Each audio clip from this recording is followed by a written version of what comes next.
Things were going on like this when the husband got a strange vision in his dream one night. He was in a big city. The police there had arrested him, tied his hands with a rope, and put him up in a cage, lock up. As the police were tightening the grip, he saw Sai Baba standing quiet outside near the cage. On seeing Baba so close, he said in a plaintive tone, "After hearing your fame, I resorted to your feet. Then why should a calamity befall me when you are standing here in person?" Baba said, "You must suffer the consequences of your action." He said, "I have not done anything in this life which would bring such a misfortune on me."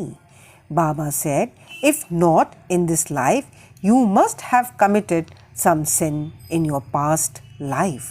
He replied, "I do not know anything of my past life, but assuming that I did commit some sin, then why should it not be burned and destroyed in your presence as happens to dry grass before fire?" "Baba, have you got such faith?" He, "Yes." Baba then asked him to close his eyes. No sooner did he shut them than he heard a thumping sound of something falling down, and after opening his eyes, he saw that he was free and the police fallen down bleeding. Being much frightened, he began to look at Baba, who said, "Now you are well caught. Officers will now come and arrest you." Then he begged, "There is no other savior except you. Save me anyhow." Then Baba again asked him to close his eyes.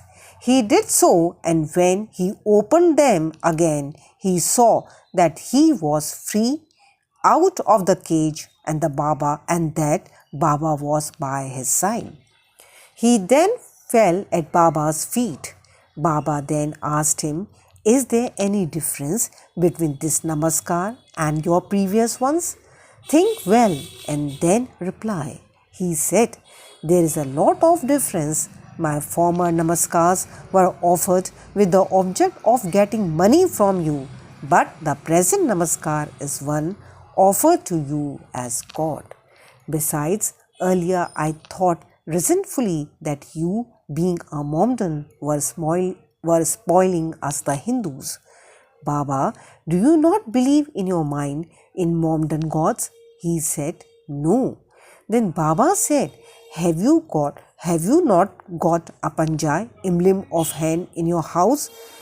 And do you not worship the same in Tabut, that is Muharram festival?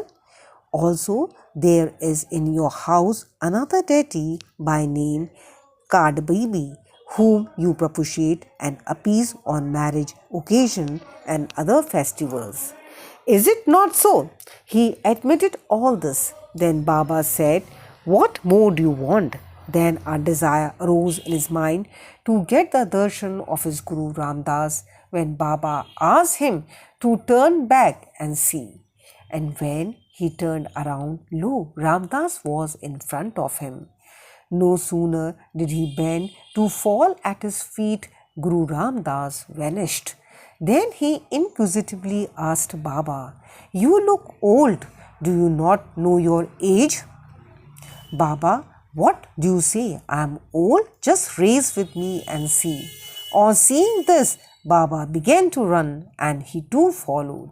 Baba disappeared in the dust, raised by his footsteps while running, and at that moment man was awakened. After waking up, he began to think seriously about the dream vision. His mental attitude was completely changed, and he realized the greatness of Baba. After this, his doubting tendencies disappeared, and pure devotion to Baba's feet descended on his mind.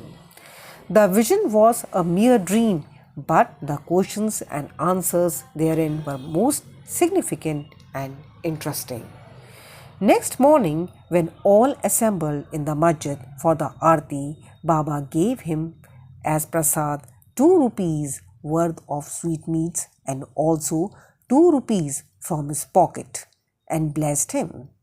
He made him stay there for a few more days and gave him his blessings, saying, Allah, God will give you plenty and He will do you all good. He did not get more money there, but he got far better things, that is, Baba's blessings, which stood him in good stead all along.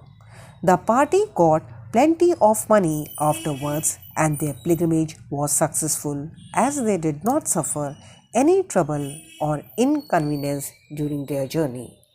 They all returned home safe, thinking of Baba's words and blessings and the Anand bliss they experienced by his grace. Om Sai Ram.